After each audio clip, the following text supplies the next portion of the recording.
Pode começar. Vamos lá. Vamos agora, então,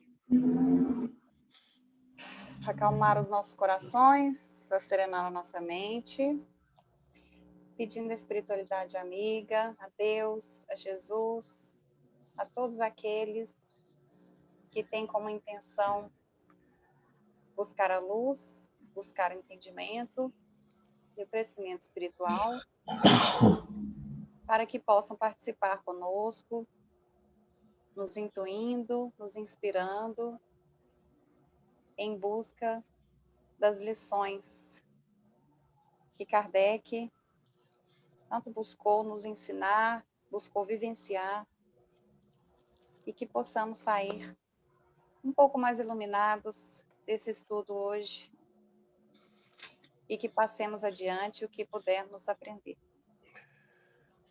Agradecemos essa oportunidade, pedindo que ela se repita por muitas e muitas vezes.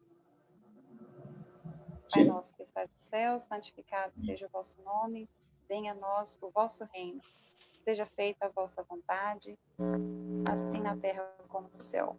O pão nosso de cada dia nos dai hoje. Perdoai as nossas ofensas, assim como perdoamos de coração a quem nos tem ofendido, e não nos deixeis cair em tentação, mas livrai-nos de todo o mal. Que assim seja.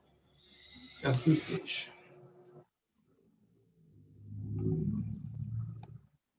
Vamos aqui.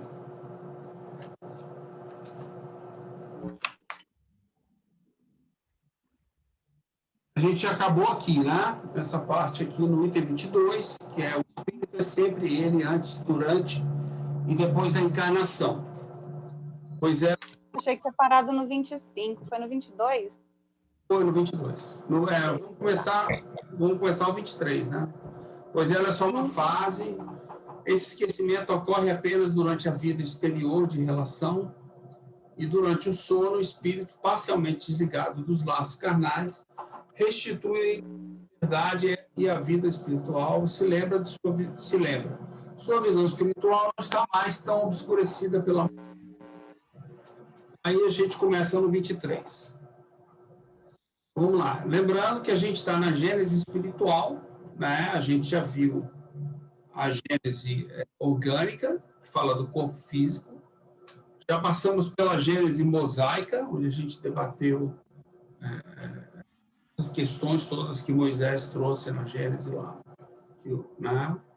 E aí viemos agora para a Gênesis espiritual. Estamos começando a entrar em vários aspectos do espiritismo, que estão, inclusive, ligados a toda a parte da moral espírita, né? Coisa aqui ligada à teoria moral.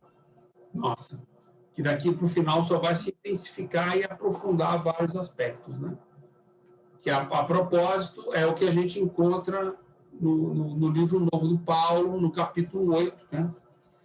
Que são as leis que a gente segue, que estão ligadas na alma. A introdução dessa teoria moral está ipsis literis explicada lá. Aqui é o aprofundamento na Gênesis. Então, vamos lá. Considerando a humanidade, como eu disse antes, é importante que a gente vá parando a hora que você sentir necessidade, para... A gente discute, debate, né? Porque é muito importante isso. Vamos lá. Considerando a humanidade no menor grau da escala intelectual, entre os selvagens mais atrasados, cabe perguntar se esse é o ponto de partida da alma humana. Conforme a opinião de alguns filósofos espiritualistas, o princípio inteligente, distinto do princípio material, se individualiza, se elabora, passando pelos diversos graus da animalidade. Então, quando a gente é um animal, a gente começa a se individualizar. Quando a gente se individualiza, a gente migra para como se diz, para o ser humano, né? Aí a gente começou essa caminhada com inteligência, desse momento em diante. Até antes disso, não há inteligência no animal, né? Só hábitos condicionados. A natureza espiritualismo racional, esse R aí é espiritualismo racional. A natureza não dá saltos. Para que algo na natureza passe a ser outra coisa, ele tem que passar por todos os graus intermediários que existem entre ela e o que ela vai ser. É a questão, é o exemplo clássico aí é o da criança e o adulto, né? A criança, ela, apesar de ter um espírito dentro dela que é milenar, ela tem um corpo e ela não tem todas as capacidades. À medida que ela vai se tornando um adulto, é que ela adquire várias das capacidades que estão limitadas na criança. A mesma coisa acontece... Catiro, seu áudio está bem entrecortado. É mesmo? Será que, não sei se você está com alguma porta fechada aí, será que às vezes não abre uma porta para melhorar um pouquinho? Eu vou tentar abrir aqui, uma boa ideia. Peraí.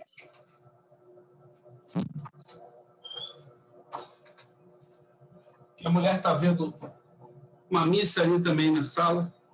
Vamos lá. Vamos tentar, tá? De novo. Melhorou. Ótimo, então era a porta. Então está menos mal. É aí que a alma se ensaia para a vida e desenvolve, pelo exercício, suas primeiras faculdades. Faculdades da alma que ele está falando aí. Né? Só para lembrar vocês, isso está lá no Espiritualismo Racional. Aliás, a propósito, a gente está elaborando um curso do Espiritualismo Racional para o começo do ano que vem. Um curso pequeno, tá? Uma introdução para a gente dar para o pessoal da Gênese, principalmente, né? Mas vai convidar o pessoal geral. Deve ser umas 3, 4 aulas, mais ou menos, para a gente falar e ver todos os conceitos aqui. As faculdades animais, elas são o quê? Elas são o instinto, né? São o prazer e a dor, e aí você tem as paixões ou as emoções, né? Alegria, tristeza, nojo, eu nunca lembro todas, são 5. Né? E as faculdades da alma, elas são a razão, a vontade e a imaginação. Então, a gente começa a desenvolver a razão, a vontade e a imaginação a partir de... Tá? Chegando ao grau de desenvolvimento que essa fase comporta, ela recebe as faculdades especiais, que constituem a alma humana. Tem mais 2 faculdades que a gente desenvolve a partir dessas 3 primeiras que a gente começa a desenvolver, que é o senso moral, saber lidar com a questão do bem e do mal, e o livre-arbítrio, também é uma faculdade que a gente desenvolve. Então, isso, como a gente já falou antes, não é dado a nós. Isso aí nós desenvolvemos na medida que a gente evolui.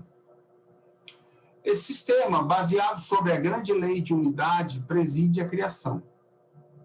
Corresponde à justiça e à bondade do Criador.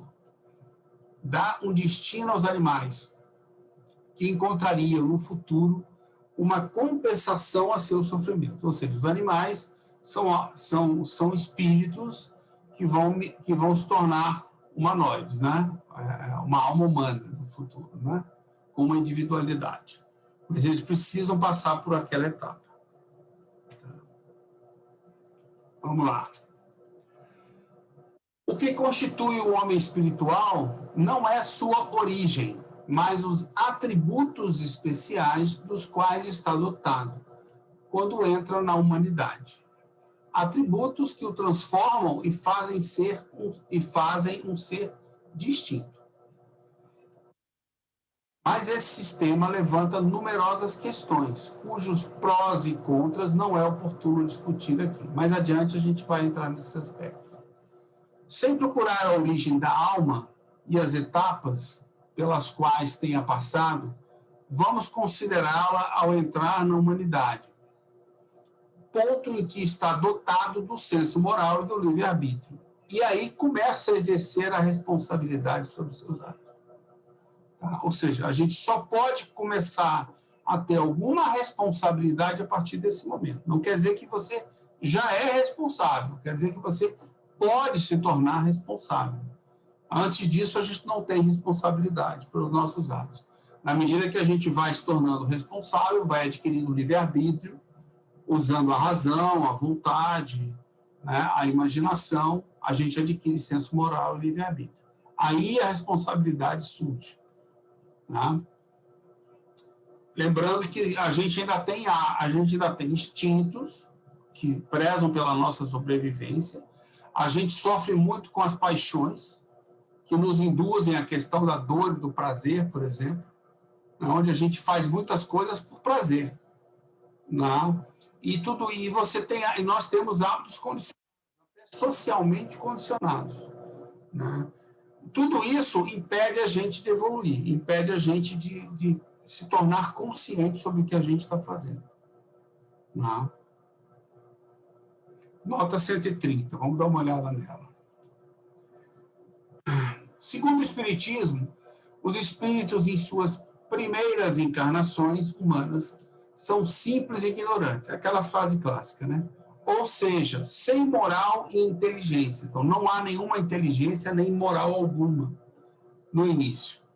O livre-arbítrio se desenvolve pouco a pouco, como consequência do desenvolvimento da inteligência. Só então inicia-se e cresce proporcionalmente a responsabilidade pelos seus atos. Isso não ocorre de imediato nas primeiras encarnações. Não é nem depois da primeira ou segunda encarnação que a alma tem uma consciência clara de si mesma para ser responsável por seus atos. É talvez depois da 100ª ou 1000ª. Então, lá pela 1000ª, a gente começa a ter alguma consciência de nós mesmos, né? A alma tem uma consciência de si, de que ela existe, de quem ela é e da capacidade, de algumas capacidades que diferenciam ela do outro, né? Na medida que a alma goza de seu livre-arbítrio, sua responsabilidade cresce em razão do desenvolvimento de sua inteligência. Tá ok? Isso aí é teoria moral direto na veia, né? Então, a gente não tem, por exemplo, quando eu estou nessa condição e faço algo que seria, entre aspas, errado, né? Imperfeito, isso não, na verdade, isso não se torna uma imperfeição e nem se torna um vício. Por quê? Porque eu não sei o que eu estou fazendo. Eu não fiz por escolha, eu fiz por um ato condicionado, por uma reação que eu tenho, entre aspas, animalesca, que vem de momentos anteriores, onde eu não pensava para fazer as coisas, e eu continuo não pensando, eu estou me desenvolvendo ainda. Né? Então, quando a gente está com um hábito condicionado, que você não tem inteligência naquele ponto, por exemplo, hoje em dia, a gente tem algum conhecimento e tem livre-arbítrio já, algum livre-arbítrio em várias áreas. Em outras áreas, nós não temos livre-arbítrio. A gente não desenvolveu, isso vai de pessoa para pessoa, né? De indivíduo para indivíduo. Nessas áreas onde eu não desenvolvi, eu não sou responsável pelos meus atos. Eu não tenho responsabilidade. Logo, eu não sinto culpa, por exemplo. Eu não sinto que eu sou culpado por alguma coisa. Ok? Estamos indo bem? Alguma dúvida? Me interrompam, tá? Porque isso aqui é importante. A obrigação que tem o espírito encarnado de prover o alimento do corpo, sua segurança e seu bem-estar impulsionam a empregar suas faculdades nessas investigações, a exercê-las e desenvolvê-las. Ou seja, lá no início, o que você sente você tem que buscar sobreviver, alimento do corpo, segurança, bem-estar. E aí você começa, como animal, a querer fazer isso e começa a observar. E aí você começa a evoluir a inteligência, entendeu? Desenvolver a razão e começa a fazer escolhas, que é o que te leva para questões com as escolhas você vai desenvolver virtudes ou imperfeições mais adiante. É só no momento que você alcançar um hábito. Tá? Primeiro, uma virtude, uma imperfeição, ela é um hábito, sempre. Um único ato, isso é muito importante. Uma coisa errada que eu faça não significa que eu desenvolvi um hábito. Se for a primeira coisa, as primeiras vezes que eu faço, não é um ato repetido, não é uma coisa que eu escolhi fazer, ela vem naturalmente. E mesmo que seja uma coisa que eu escolhi fazer, eventualmente, pode ser uma escapulida, isso não vira uma imperfeição. Só vai virar um hábito se eu realmente insistir nisso. A nossa tendência é a de ir para o bem. Por quê? Por que é de ir para o bem?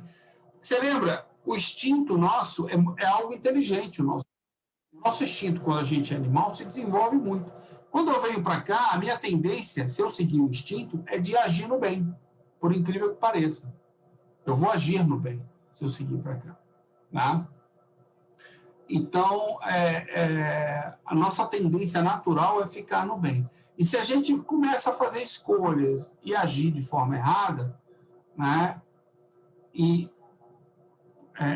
como escolha inteligente, né? Uma opção do espírito mesmo, muitas vezes indo, inclusive, contra o instinto, por exemplo, né? Eu posso desenvolver uma virtude ou eu posso desenvolver um hábito. Virtudes não nascem naturalmente. Virtudes são hábitos escolhidos, exatamente como uma imperfeição. Só que uma é algo que eu sei dentro de mim que não está certo. E se eu começo a fazer esse ato e começo como é que eu vou dizer, sobrepujar esse algo que me diz para não fazer, e eu torno isso um hábito depois de muito tempo fazendo, eu naturalmente, desde o início, começo a ter um sofrimento. Tá? Um sofrimento moral. E é este sofrimento, né, que nós levamos e trazemos, levamos para a vida espiritual e trazemos de volta. Né? A gente vai falar mais adiante. Tá? A união do espírito com a matéria é útil ao seu adiantamento. Eis porque a encarnação é uma necessidade. Tá? Pelo trabalho que realiza, contribui com a transformação e o progresso material do globo que habita e colabora com o Criador. É um agente inconsciente. 5. Mas a encarnação do espírito não é nem constante, nem perpétua. É apenas transitória. Deixando um corpo, ele não retoma um outro instantaneamente. Durante um lapso de tempo mais ou menos considerável, ele vive a vida espiritual, que é sua vida normal. De tal modo que a soma do tempo passado nas encarnações é pouca coisa comparada ao tempo que ele passa como espírito livre. No intervalo de suas encarnações, o espírito progride, aproveita os conhecimentos adquiridos na vida corpórea. Falamos de espíritos chegando ao estado de alma humana, tendo a liberdade de ação e a consciência de seus atos. Tá? Ou seja, esse espírito que ele está se referindo aí, que progride, que aproveita os conhecimentos adquiridos, já estão no estágio mais evoluído. Né? Eles já compreendem muito mais, já têm livre-arbítrio, já desenvolveram inteligência, né? Já têm uma vontade mais dominada, consegue sobrepujar as paixões, por exemplo, que são sensações, que são do corpo, não são da alma. Né? Então, é desse espírito que ele está falando, não daqueles primordiais lá, daqueles selvagens, vamos dizer assim. Tá? O espírito examina o que fez na estada terrestre, né, quando ele está no mundo espiritual, passa em revista o que ele aprendeu, reconhece suas faltas e elabora seus planos. Toma resoluções pelas quais conta conduzir-se em uma nova existência, tratando de fazer o melhor. Ou seja, quando você está nesse nível de consciência de si mesmo, com uma certa evolução, com livre-arbítrio, com conhecimento, aí é quando você faz uma análise, consegue fazer uma análise do que você fez lá. É quando a gente consegue fazer isso. Deixa eu abrir aqui. Temos 6 pessoas, eu posso ver melhor vocês. Tá? A Genesia entrou. Tá? Aí é quando a gente consegue, o espírito consegue fazer essa análise do que está acontecendo com ele no mundo espiritual. Tá? Então, por exemplo, é nessa hora que o espírito pode perceber e sentir culpa, por exemplo, né? Se sentir culpado porque ele fez alguma coisa e querer se melhorar em algum ponto. Né? É aquela história que quem vê o Paulo falando, é uma ressignificação, principalmente no céu e no inferno, é onde o espírito escolhe suas provas. Ele faz a expiação, ou seja, mas para isso ele precisa se arrepender de algo. Ele sentiu a culpa, se arrependeu, e aí ele parte para fazer a escolha de provas que vão ajudá-lo a superar nas vidas seguintes, a superar quais são as condições que ele tem que passar para que ele supere aquele ponto dele e volte a andar no bem. Né? O simples fato dele reconhecer um erro já traz felicidade para ele, mas não é a solução. Ele precisa superar isso passando por provas que ele escolheu, que são as expiações. E aí sim, depois de passar, ele vai conseguir a reparação. E aí ele converteu em virtude. Né? Saiu daquela imperfeição e passou a ter uma virtude naquele aspecto ali. Então, cada existência é um passo adiante no caminho do progresso, lei do progresso, né? Uma espécie de escola de aprendizagem. Tá? Tem o exemplo que o Paulo usa aqui é aquela história da escola, né? Se a gente vai para a escola e não estuda, você é reprovado. Ninguém vai bater em você, simplesmente você vai ter que voltar no ano seguinte e continuar estudando a mesma coisa que você estudou antes. E se você continuar sendo reprovado, você vai continuar voltando e fazendo o mesmo estudo, até o dia que você evolui naquele ponto. Tá? Nesse ponto que é uma escola, né? A encarnação não é, em absoluto, normalmente uma punição para o espírito, mas uma condição inerente à inferioridade do espírito e um meio de progredir. Então, assim, a encarnação nunca é um castigo. Nunca. De forma nenhuma, de maneira nenhuma. Né? Ele é algo que acontece e no meio dela pode acontecer, né, de você até ter alguma sensação de punição no meio, mas essa sensação está errada, porque ninguém impôs nada a você. Você é que está se castigando, está sofrendo de acordo com o estágio que você está. Esse sofrimento faz com que muitos achem que punição é castigo. E não é por aí. Tá? Ou seja, até porque quem escolhe, entre aspas, essa punição, que seria o seguinte: eu vou voltar e vou passar por essas provas que eu preciso passar para que eu faça as escolhas certas.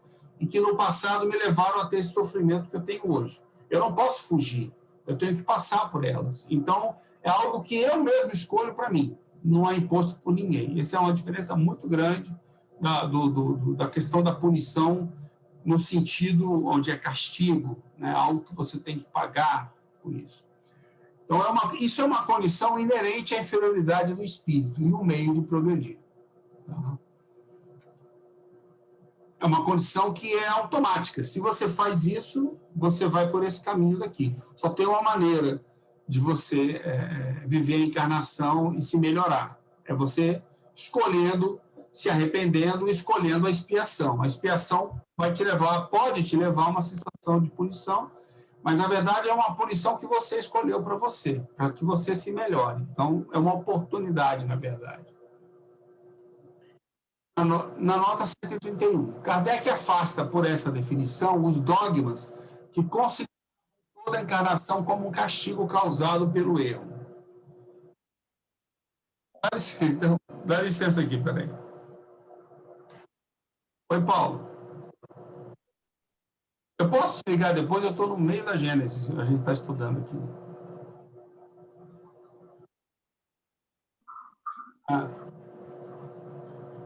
Estamos no caminho. Não, manda o áudio para a gente, manda o áudio para a Juliana, que ela vai adorar. Ela precisa, manda o áudio para a gente. Estamos no caminho e vamos melhorar. Tá bom? Deixa eu ir aqui. Tchau. É o Paulo, falando que está no caminho que a gente preparou o material de hoje. Qual item agora, Satiro? Hein? Qual item que a gente está? Eu estou na nota 131. Ah, tá. Na nota 131, deixa eu ver o item antes, qual é? 25. É o 25, achei que... O Kardec afasta, ainda na nota, por essa definição, os dogmas que consideravam toda encarnação como um castigo causado pelo erro original de uma alma originalmente justa. Para o Espiritismo, a reencarnação é um processo natural e progressivo, desde simples e ignorante, meio pelo qual o espírito adquire progressivamente, por seus esforços, suas faculdades, inteligência, livre-arbítrio, senso moral e virtudes, de centenas de vidas nas quais elabora a consciência de si mesmo. É o que eu acabei de falar. Esses dogmas vão por água abaixo com essa questão. Tá? Com essa forma de ver a encarnação, né? A punição, tá? A expiação, tudo isso. Ainda na nota 131. O mal é um abuso dos instintos e das paixões, a partir de um desvio da finalidade da inteligência, criando atos que são as imperfeições. Aí é que entra aquela história lá do bem e do mal, aonde o bem e o mal é feito por nós mesmos para nós mesmos. Então, quando a gente abusa de um instinto, ou a gente abusa de uma paixão, que são sensações do corpo, normalmente, então a gente não superou ainda o corpo, né? Então, obviamente nós estamos superando. Aí a gente normalmente comete o mal. Essa condição, trilhada por alguns, pedirá conscientização e descondicionamento denominados, o que eu acabei de falar: arrependimento, expiação e reparação, nas palavras de Kardec. Tá? Ou seja, como é que eu saio dessa condição de estar fazendo mal, de estar errando, de estar sofrendo, principalmente? Quando eu faço mal, eu adquiro sofrimento. Pode até vir um sofrimento físico, se eu estou na carne, né? Mas o que fica é o sofrimento moral que eu causei, que é o que eu levo. Eu não levo o sofrimento físico muito espiritual, eu levo o sofrimento moral. Tá? Como é que eu me livro disso daí? Eu me conscientizando, primeiro, o arrependimento, e descondicionando, passando por provas, e, obviamente, que passa pelo ciclo lá de cima. Você vai adquirindo inteligência, conhecimento, vai modificando os seus atos, fazendo atos diferentes, e ao fazer atos diferentes, você descobre o caminho para virar virtude. Aí você reparou o seu erro, né? Digamos assim, reparou a sua imperfeição. A palavra certa aí não é erro, é imperfeição. Tá? Ou seja, o sofrimento moral é, então, inerente a essa condição de imperfeição. A gente só sofre moralmente se tiver uma imperfeição. Então, lembra lá quando a gente é um selvagem, está no começo, a gente não sofre, não tem sofrimento moral. Por quê? Porque a gente não tem perfeição nenhuma. Eu não adquiri livre-arbítrio ainda. Eu não sei que isso é uma coisa ruim. Eu estou agindo por condicionamento. Né? Alguém vai... Nem perfeição, nem virtude, né? Hein? O simples ignorante. Nem perfeição, nem a simples virtude. Ignorante. Eu sou lá o Uga-Buga, e o Uga-Buga, quando o Uga-Buga do vizinho invade meu território, eu mato ele sem pensar. É um ato condicionado que eu adquiri, entendeu? Acabou. Eu não tenho nenhum sentimento moral, eu não adquiri inteligência, é automático. No momento que eu começo a perceber ter inteligência, é que esses comportamentos começam a mudar.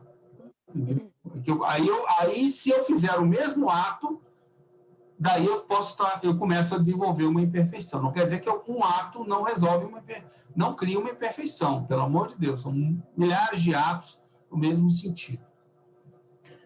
O primeiro dura enquanto dura o segundo, e cessará quando aquele for superado. Ou seja, o sofrimento, né, só vai cessar a hora que a imperfeição acabar. Sofrimento moral. Não tem outra forma disso acontecer. A dor moral. À medida que o espírito progride moralmente, ele se desmaterializa, subtrai-se à influência da matéria, depura-se. Sua felicidade está em razão do progresso completado. Nota 132 agora. Já vamos olhar. Mas, como age de acordo com seu livre-arbítrio, pode, por negligência ou má vontade, retardar seu avanço. Tá? Ele está lutando contra...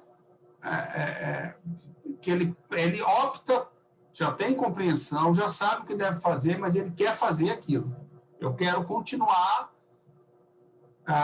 como eu estava falando, eu estou com gota, né? Eu quero continuar comendo carne vermelha. Aí vem, inclusive, dor física, mas eu quero continuar agindo dessa maneira. Vai vir uma dor moral. Eu vou agir com esse tipo de pessoa sempre dessa maneira. Eu sei que eu estou errado, mas eu vou criando esse hábito e vou fazendo essa escolha. Aí já não é mais um hábito condicionado. É um ato que eu pensado, que eu escolhi fazer, E quanto mais eu repetir esse ato, até o momento que ele se torna um hábito adquirido. E como um hábito, chega um momento que eu nem sei mais porque eu estou fazendo aquilo. Mas eu faço no automático aquilo já. Tá? Antes eu pensava e paro até de pensar. Mas, como age de acordo com o seu livre-arbítrio, pode, por negligência ou má vontade, retardar seu avanço. Prolonga, por consequência, a duração de suas encarnações materiais, que se transforma para ele em punição. Né? É aquela sensação de que, poxa, eu nunca saio desse sofrimento moral que eu tenho. Está sempre comigo esse sofrimento moral. Eu nunca saio disso. Estou sempre sofrendo. Não acaba nunca. Enquanto ele não acaba e quanto mais ele durar, mais eu tenho aquela sensação, por exemplo, da pena eterna. Eu vou sofrer eternamente. Né? Mas, na verdade, é ele que está escolhendo, por suas falhas e imperfeições, permanecer nessa condição inferior. Tá? Então, somos nós que escolhemos isso e, por isso, sofremos. Nós escolhemos o sofrimento. Depende, pois, do próprio espírito abreviar, por seu trabalho de depuração sobre si próprio, a duração do período de encarnações. Então, ou seja, na medida que eu acelerar a minha evolução moral, eu vou conseguir ter menos imperfeições, mais virtudes, até o ponto onde eu sou um espírito superior. Eu não vivo mais com apego à matéria. Eu sobrepujo a matéria e estou muito mais no lado espiritual. Tá? Nota 132. Assim como o sofrimento moral é inerente à imperfeição, né? Está no céu e no inferno, a felicidade é uma conquista que se amplia na medida do progresso realizado. Quanto mais eu progrido, mais feliz eu sou. Deus não castiga nem premia, mas age por meio de leis naturais, morais, que regem as sensações dos espíritos, como também o fazem quanto ao elemento material. Ok? Nota do editor. Item 26. O progresso moral de um globo acompanha os seus habitantes. Ora, como a criação dos mundos e dos espíritos é incessante, e como estes progridem mais ou menos rapidamente, em virtude de seu livre-arbítrio, resulta disso que há mundos mais ou menos antigos, com diferentes graus de adiantamento físico e moral, nos quais a encarnação é ou mais ou menos material. E, por consequência, o trabalho para os espíritos é ou mais ou menos útil. Ou seja, aqui é que o nosso mundo só vai evoluir, esse papo de vamos para o mundo de regeneração, o mundo de regeneração ele não vai acontecer sem que todos nós evoluamos. A regeneração vai se implantar na Terra no momento que a maior parte, grande parte dos espíritos evoluam para uma condição que permita essa evolução. Senão, nós ficaremos num estado mais demorado. Então, isso não depende de ninguém, nem de nenhum fator externo. Depende de cada indivíduo que está encarnado na Terra, de cada espírito que está encarnando na Terra, vamos dizer assim. Né? Posso não estar encarnado agora, mas vou estar encarnado em breve e vou causar um impacto na Terra. Né? Há mundos com diferentes graus de adiantamento físico e moral. A Terra é um dos menos adiantados. Isso aí é aquela parte, né, que a gente fala que a gente está na infância, né, da moralidade, né, na infância da evolução moral, ainda aqui na Terra. Né? Tem mundos muito mais adiantados. 27. Quando os espíritos alcançam em um mundo a totalidade do progresso que o estado dele permite, eles o abandonam para encarnarem em outro mais avançado, onde adquirem novos conhecimentos. E assim sucessivamente, até que a encarnação em um corpo material, não lhe sendo mais útil, passam a viver exclusivamente da vida espiritual, na qual progridem em um outro sentido e por outros meios. Chegando ao ponto culminante do progresso, gozam da suprema felicidade. admitidos nos conselhos do Todo-Poderoso, conhecem seus pensamentos e tornam-se seus mensageiros, seus ministros diretos para o governo dos mundos, tendo sob suas ordens os espíritos de diferentes graus de adiantamento.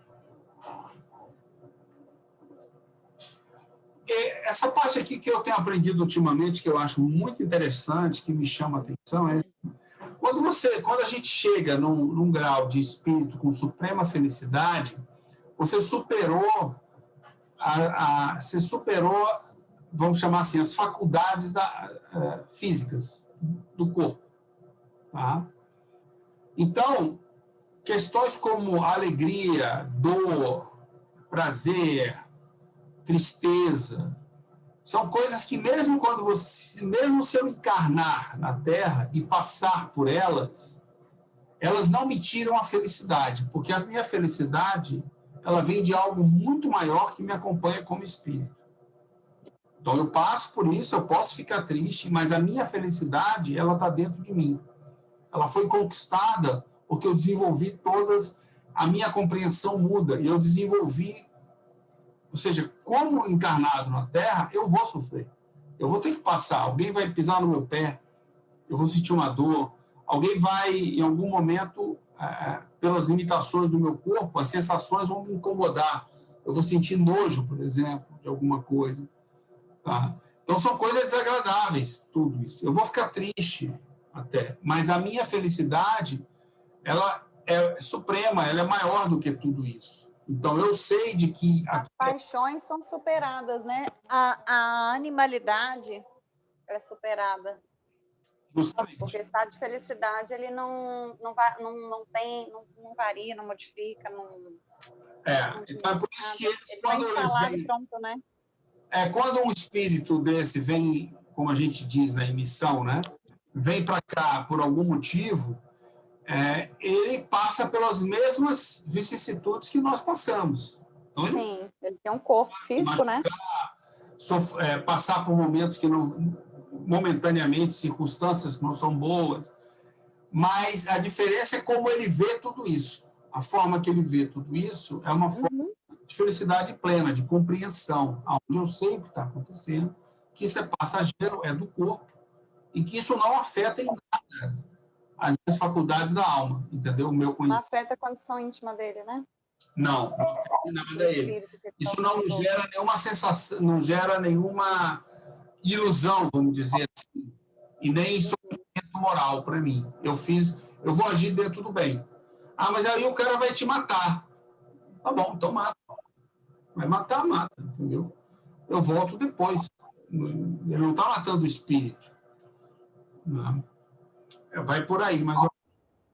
Essa última frase aqui, eu acho ela bem interessante, né?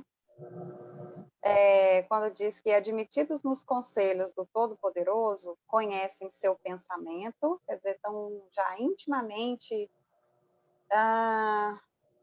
conscientes, vamos dizer assim, né? Enfim, de Deus, né? Da presença de Deus em tudo. E tornam-se seus mensageiros, ministros diretos para o governo dos mundos, tendo sob suas ordens os espíritos de diferentes graus de adiantamento. Então, eles têm uma atribuição, né? Nesse mecanismo aí da harmonia universal. Quando a gente evolui... Tem a sua missão. Quando a gente evolui, a gente vive para a cooperação. Sim. A gente vive, não tem mais competição, a gente vive para a cooperação. Então, tudo que a gente quer é ajudar o próximo, é cooperar para que surja algo melhor, para que o bem, as pessoas evoluam. Não é para fazer o bem ao outro, é para ajudar o outro a evoluir como ele pode. Não, isso é natural, quer dizer... Tipo assim... Você viu aí que interessante? Não, o que eu vou fazer hoje? Assim, cada grau de evolução do espírito permite que ele consiga realizar determinadas missões, tarefas que a gente consegue. Uma pessoa pode ser responsável por um filho, outra pessoa pode ser responsável por uma comunidade, como você falou. Não é que ela vai fazer para o outro. Não tem como fazer para o outro. Mas ela pode ajudar naquela busca que a pessoa mesmo fará. ela pode orientar, os bons espíritos podem influenciar, podem, não define o que nós como você fazemos. falou, eles trabalham em cooperação e ajudando aqueles que ainda estão nos graus evolutivos de irmãos menores, né? Que ainda estão mais próximos. Eu tenho pensado sobre isso, eu vejo mais ou menos assim. Aliás, eu tenho pensado muito sobre isso, né? Que a gente está montando a organização espírita, né? Nosso espiritismo para todos está se basando nesses princípios. No nosso princípios de organização, o que a gente tem são formas de estabelecer cooperação e nunca competição.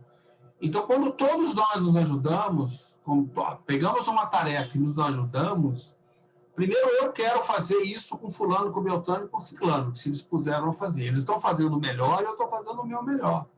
Então, não há motivo para nenhuma divergência. A gente está trabalhando, cada um dando a sua contribuição. Não interessa se ela é pequena ou se ela é grande. O que interessa é que nós estamos indo no mesmo caminho. Então, assim, eu estou aqui, sei lá, com 3, 4 pessoas fazendo o negócio. Aí chega uma pessoa nova no grupo. Não interessa se ele tem muito conhecimento ou pouco conhecimento. O que interessa é que se ele quer compor o grupo, ele quer ajudar para ir para frente. Ele tem alguma colaboração. Então, não existe uma hierarquia onde alguém aceita. Por exemplo, nós aceitamos as pessoas, quer dizer, não existe alguém que é escolhido nem um processo de inscrição. As pessoas vão sendo convidadas à medida que os membros do que se chama comitê geral, né, um comitê, todos eles aceitam que fulano venha, ou aconselham, ou solicitam. E aí, naturalmente, as pessoas vão sendo convidadas a agregar, se elas quiserem, se agregar dentro daquelas condições que existem ali. Ou seja, é um momento, desde o momento da entrada, da escolha, do início, até o desenvolvimento do trabalho, é um momento de cooperação o tempo inteiro, onde não tem concorrência. Ninguém escolhe nada, ninguém diz o caminho que se toma. Né? Mas aqui, Kardec, ele fala bem expressamente, né? E logo em seguida, ele vai falar que todos têm, né, a sua função, são úteis ao conjunto. Aos menos avançados vão ter tarefas um pouco mais ligadas à materialidade. E à medida que vai evoluindo, aqui diz bem expressamente, ministros diretos para o governo dos mundos. Então, a cada um vai caber aquela tarefa que ele, de fato, já tem a evolução necessária para conseguir realizar. Uma pequena comunidade, uma grande comunidade, uma comunidade planetária, enfim. Mas, Silvia, eu tenho uma percepção mais clara hoje, é por isso que eu citei esse exemplo, porque, assim, na medida que nós estamos tentando organizar o nosso grupos de estudos, né, o Espiritismo para Todos, você acabou de falar, existe gestão, existe governo, mas não existe quem mande, não existe quem oriente, não existe quem defina. Existe o grupo fazendo as coisas, cooperando. Então, assim, é uma visão, é um sobrepor sobre esse conceito que a gente vive hoje, inclusive os centros espíritas. Todos eles são hierarquizados, entendeu? Ou seja, é você colocar o poder na mão da maioria e não na mão de uns poucos que estão, digamos assim, dirigindo o grupo. Não é a maneira de fazer. Então, você consegue esse governar, ele é cooperativo. Primeira coisa, ele tem que ser cooperativo. Você tem tendo sob suas ordens espíritos de diferentes graus de adiantamento. Justamente. É uma ordem, é uma organização, como você falou. Atendeu? Não é o que está gerindo, vamos dizer, não tem um gestor. espectro maior do... Só um momentinho. Não é o que está gerindo um espectro, vamos dizer, maior de uma comunidade, que tem uma importância maior. Não é. Cada um é importante naquele conjunto. Cada um tem a sua função. Mas, com certeza, os mais avançados nos auxiliam abarcando uma missão mais abrangente. Não, é mais do que isso. É mais do que isso que eu estou dizendo. O que eu estou sentindo, que para mim hoje fica mais claro que eu estou sentindo isso, é o seguinte. Por exemplo, eu conheço mais na área de comunicação. Então, eu estou fazendo mais trabalhos na área de comunicação. Mas quem toma a gestão disso não é o satiro que diz para que caminho que vá. É o grupo de pessoas que, mesmo não sabendo da área de comunicação, participam dentro das suas necessidades e do que elas acham que tem que ser isso daí. Então, eu não faço o que eu quero, nunca. Eu faço o que a coletividade quer. É muito mais profundo do que meramente você dizer assim, não, todo mundo colabora, mas tem um cara que sabe mais. Não, não existe isso. Esse cara que sabe mais, ele, num ambiente de cooperação, todos cooperam e todos têm o mesmo valor. Ou seja, para você perceber o grau de evolução que a gente não se encontra hoje.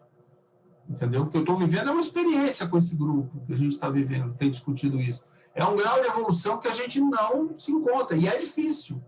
De vez em quando, você escapa a Juliana e fala assim, vou fazer tal coisa. Eu falei, vai fazer o quê, cara, pai? Você não pode fazer uma coisa só porque você quer fazer no grupo. Ela, é verdade, é verdade. Então, pois é, começa a mudar a maneira de você decidir. Primeiro, você não decide. Primeiro, a gente faz diferente. Fala. Mas eu também estou compreendendo, assim como a Silvia está falando, com base no item anterior, que à medida que o espírito tem um grau maior de evolução, a ele é atribuído...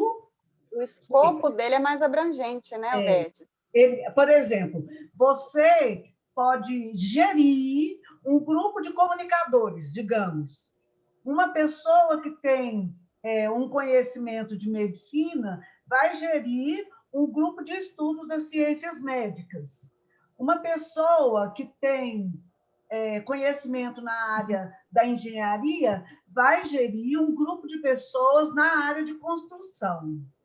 E alguém que tenha conhecimento em todas essas áreas vai ficar acima, observando se cada um está levando a coisa no caminho da propositura de todo mundo, mas com alguém lá em cima observando como é que esses caminhos estão indo.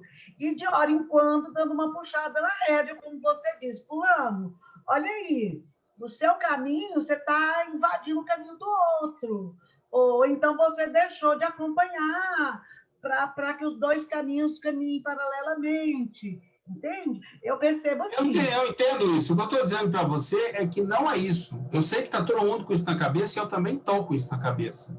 Mas não é isso. Isso aí envolve um destaque, como se fosse uma recompensa, uma diferenciação, um privilégio.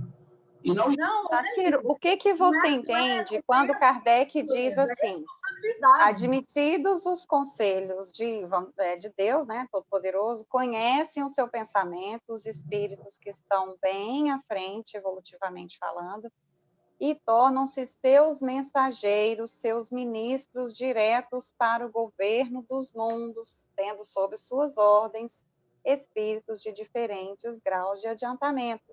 Mais à frente diz, todos são úteis ao conjunto, ao mesmo tempo que são úteis a si mesmos. Então, não tem como a gente dizer que os espíritos de diferentes graus evolutivos têm como abarcar missões iguais ou semelhantes. Claro que uma pessoa próxima do estágio de simples ignorante não vai ter condições, pela pouca aquisição da razão, vamos dizer assim, de desempenhar uma missão de governar o mundo, como está dizendo aqui. Porque a gente sabe que existem planetas e planetas. Eu não estou dizendo governar de mandar. Eu estou dizendo governar de, como missão, acompanhar a evolução daquele mundo. Perfeito. Eu entendo o que você está falando. Só que, como eu entendo isso, é exatamente como eu falei para você agora. Essa situação, pela minha compreensão hoje, ela sendo pela cooperação, não existindo privilégio e nem hierarquia, a hierarquia que a gente estabelece seria uma hierarquia invertida, já começa por aí. Quem manda está embaixo, não está em cima. Então, quem manda não é quem sabe mais. Já começa por aí. Ó. É doidão, mas começa a olhar, a tentar olhar para um ângulo diferente. No Céu e Inferno ajuda muito você olhar isso na hora que você começa a discutir a questão. Eu estava me ajudando muito a entender isso melhor. A questão da organização espírita que Kardec propôs, que é as bases do espiritismo. E aí ele toca nesses. Então pensem sobre isso, que isso não vai se resolver agora com vocês. Vocês precisam de mais estudos. Bom. Tá bom. Se piorar, me avisa, tá? O sinal. O sinal tá fraco quando fecha, mas deixa assim. não tá cortando, não. Tá normal. Se começar, me avisa, eu abro a porta de novo. Minha esposa fechou. Então, assim, comecem a... Eu dei uma dica para vocês desse caminho. Isso aí está melhor elaborado. Lá pela página 6, cento e poucos, ele fala especificamente das questões da organização. Começa a falar. E lá no contrato que ele propõe no apêndice. Tem muita coisa aí para ser estudada. E eu tenho debatido isso muito com 2 ou 3 pessoas. Até não é com a Juliana, não. A Juliana não está envolvida nessa parte. Daí ela está com outras tarefas. A gente está... Então, assim, a gente está começando a compreender e ver como as coisas têm acontecido. Onde uma pessoa que, às vezes, não sabe nada, tem cooperado em vários aspectos diferentes. Então, não existe esse negócio de conhecimento manda, como você colocou. Não existe isso. Não é o mais importante. Sabe por quê? Porque quem manda numa organização com hierarquia invertida é quem está embaixo e não quem está em cima. Quem está em cima serve. Você lembra de alguém que fez isso? Lembra de alguém que sabia muito, que veio ficar com a gente e que só serviu, passou o tempo inteiro na Terra servindo? Mas também ajudou na Não, condução. eu acho que você está confundindo. Eu estou te dando... Eu acho que está tendo um pouquinho de confusão. Isso agora, eu não quero convencer ninguém. Eu só estou comentando o conhecimento que eu tenho de... Quando aqui diz que esses espíritos mais evoluídos tornam-se os mensageiros e ministros para governar os mundos, com certeza ele não vai chegar aqui e ficar sozinho, sentadinho no trono, mandando em todo mundo. Não é isso. Inclusive, tudo leva a crer que eles virão, de certo, esses espíritos mais evoluídos, espíritos puros, eles virão em conjunto para um trabalho colaborativo, né, para poder acompanhar e auxiliar essa evolução nossa aqui planetária. Entre si, eles têm essa colaboração e eles têm, sim, um alcance do desenvolvimento da razão e moral muitas centenas e milhares de anos na nossa frente. E é normal que eles venham aqui para poder, vamos dizer, abrir o caminho, acompanhar mesmo, auxiliar.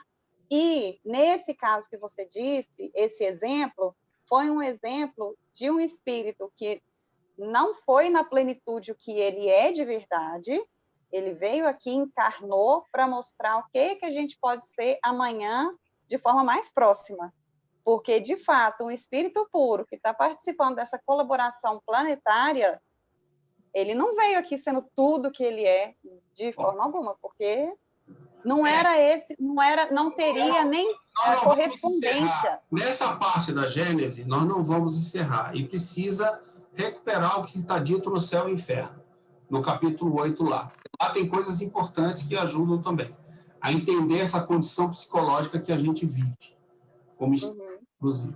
Tá? Então, assim, isso aqui não vai se encerrar. Eu dei um toque sobre um caminho diferente para vocês perceberem, na medida que vocês quiserem seguir por esse caminho ou não. Tá? Tem mais coisa do que essa questão de um dia alguém superior vai vir em horda e ajudar a gente. Não falamos isso aqui, não. Não falou isso, não, mas isso leva para esse caminho de pessoas... A gente está simplesmente atestando o que Kardec fala. É claro que existem hierarquias no sentido de degraus evolutivos, tanto é que ele até fez uma divisão didática para a gente poder entender. Normal. Mas tem uma coisa fundamental, não existe nenhum tipo de ordem, de comando, de nada parecido que venha de ninguém, para ninguém, nem de Deus. Aí quando você vive com esse paradigma, resolve o resto, como você quiser. Sim. Como é que um chefe, um líder... Não é um chefe que vai mandar e eu vou fazer para alguém. É um irmão maior que passou pelo que eu passei e muito mais à frente...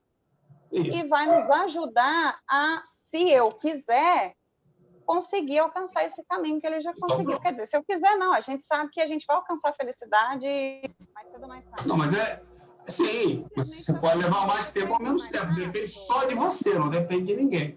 Segue por esse o caminho é esse. O caminho, vamos seguir, se a gente não acaba isso hoje. Pelo menos esse capítulo, senão a gente acaba. Se você não quiser, também você tem liberdade de não querer. Aqui, ó.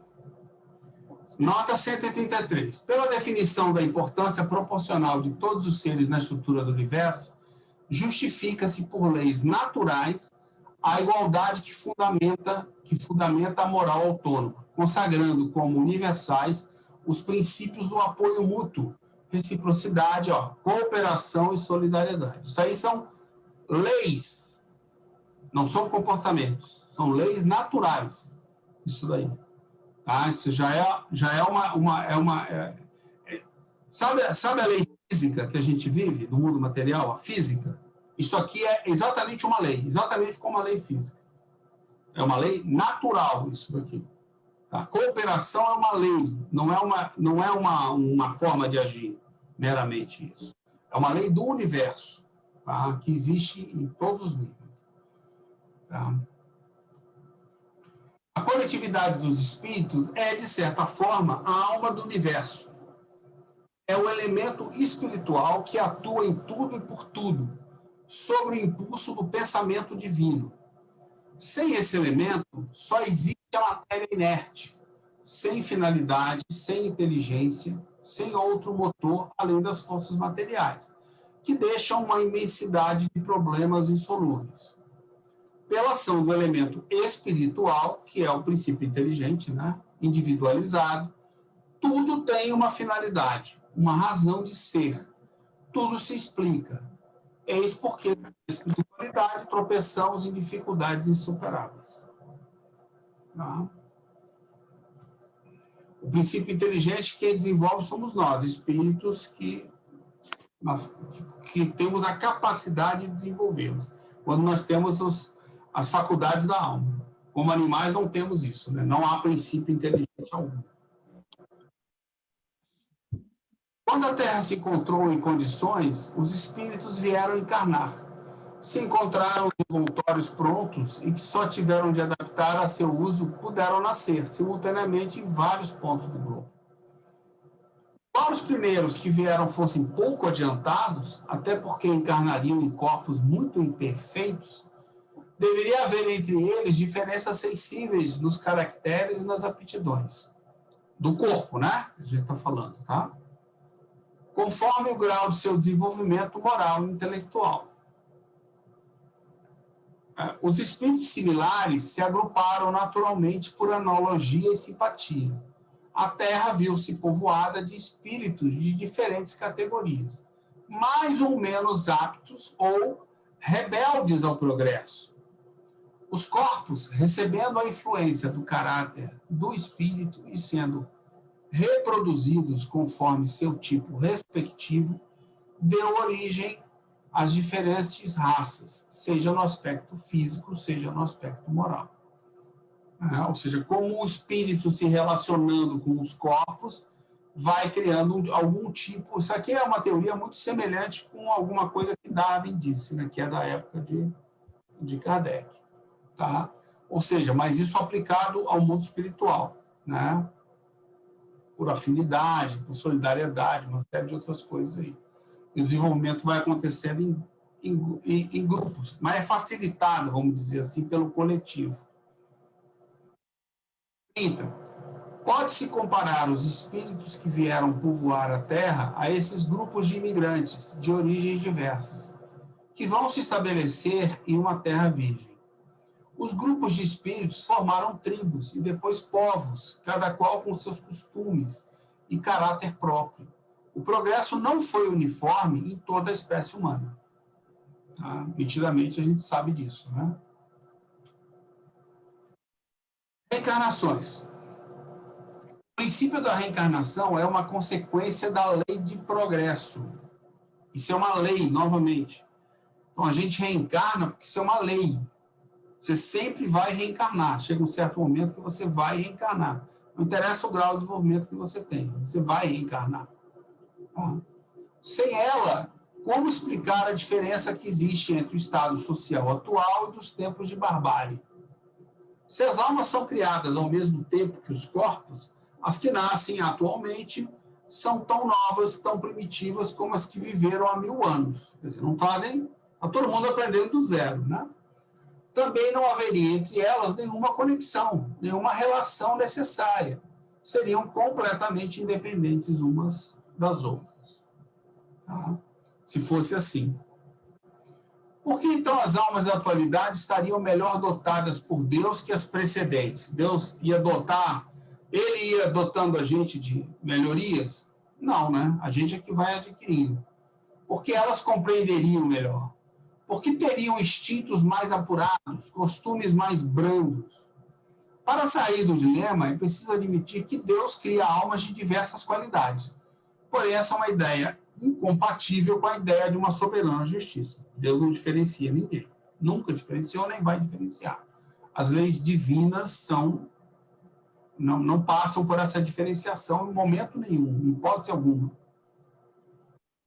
Admitindo, ao contrário, que as almas de hoje já viveram em tempos remotos, que puderam ser bárbaras, mas progrediram, e que a cada nova existência elas trazem as aquisições das anteriores, tá? E, por consequência, as almas dos tempos civilizados não foram criadas mais perfeitas, mas se aperfeiçoaram, elas mesmas com o tempo, e teremos a única explicação plausível da causa do progresso social. O progresso social, ele o que eu falo, a mesma coisa que eu falei lá do mundo de regeneração, ele é um resultado do progresso individual de cada alma. Entendeu? Ou seja, o coletivo pode ajudar, mas quem pode orientar, pode mostrar caminhos, mas quem vai fazer as escolhas é sempre o indivíduo. O livre-arbítrio é individual.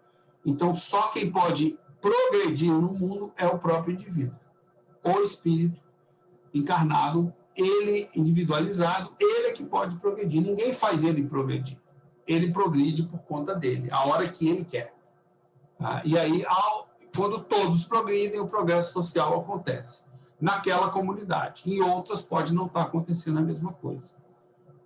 Tá? Emigração e imigração dos espíritos. No intervalo de suas existências corpóreas, os espíritos estão no estado de erraticidade. Pelas mortes e nascimentos, essas duas populações se mesclam. Há emigrações do mundo corporal para o espiritual e imigrações do mundo espiritual para o corpóreo. Isso é normal. Em certas épocas, reguladas pela sabedoria divina, essas emigrações e imigrações ocorrem em massas consideráveis, devido a grandes revoluções, que se fazem partir, ao mesmo tempo, quantidades inumeráveis que são substituídas por quantidades equivalentes de encarnações. É preciso, pois, considerar flagelos destruidores e os cataclismos. São ocasiões de chegada e partidas coletivas, meios de renovar a população corporal do globo pela introdução de novos elementos espirituais mais depurados. Em vez de partirem isoladamente, partem em quantidade. As renovações rápidas e quase instantâneas que se operam no elemento espiritual da população, em consequência dos flagelos, aceleram o progresso social. Sem as emigrações e imigrações, eles avançariam com extrema lentidão. Então, não são só os gênios que nos trazem boa nova, e conhecimento, e evolução. Né? Quando você tem uma massa de espíritos que encarna e ela vem a ser uma evolução maior, automaticamente acelera-se um pouco naquele local a evolução daquele povo. Como pode vir e atrasar, permanecer, não, atrasar não, permanecer, nunca se atrasa, pode se acelerar se você vê uma quantidade de massa naquele lugar ali. Mas eles se atraem por simpatia, seja lá o que for. Tá? E tem que haver espírito que evoluiu. Se não houver, não adianta você querer que dá um passo maior que a perna. Os espíritos ali não têm condição para isso. Tá? As grandes calamidades que dizimam as populações são sempre seguidas de uma era de progresso na ordem física, intelectual ou moral. Ou por consequência. Isso é importante, né? Quer dizer, a ordem física é aquela questão da evolução. Você pode ver pessoas que venham mais aptas a viver nesse mundo. A ordem intelectual é a questão da inteligência. E, finalmente, a ordem moral é a que conseguiu transformar esse conhecimento, essa inteligência, em evolução moral. Tá? À medida que os espíritos vão evoluindo, vai sendo possível você fazer uma evolução moral. Né? Mais ou menos como se eu dissesse, na época dos simples ignorantes, você não tinha como fazer evolução moral. Todos eram simples ignorantes, estavam começando. E assim como talvez não tivesse muita inteligência, né, para você fazer uma questão intelectual. Por isso que ele falou lá no começo. O que mandava naquela época era muita aptidão física, né? Se algum grupo vinha com uma aptidão maior, eles ficavam juntos, o corpo desenvolvia aquela aptidão, braços mais longos, a condição, o dedão, sei lá, a vista, a visão, uma série de outras coisas que davam condições melhores para ele viver melhor naquele mundo. Né? Então, eles conseguiam sobreviver e evoluir pela aptidão, viver mais tempo, por exemplo. Era um bom exemplo disso. E tinham condição de evoluir mais intelectualmente, porque viviam mais tempo que outros grupos. Nova raça de espíritos vindo se misturar às existentes constituem novas raças de humanos. Como os espíritos não perdem nunca o que adquiriram, trazem consigo sua inteligência e intuição dos conhecimentos que possuem, imprimem suas características à raça corporal que vão animar. Então, assim, na medida que ele começa a usar fisicamente alguma coisa a mais, ele começa a imprimir àquele corpo uma evolução, né? Década após década, século após século, até que a visão dele, por exemplo, evolui. Né? Pelo uso daquilo, por exemplo. Né? Tá? E isso pode vir de espíritos que não estão aqui conosco, que estão fora. Né? Mas sempre grupos de espíritos. Aí. Raça adâmica. Segundo o ensinamento dos espíritos, é uma dessas grandes imigrações, uma dessas colônias espirituais, vinda de uma outra esfera que deu nascimento à raça simbolizada na pessoa de Adão. E por essa razão denominada raça adâmica.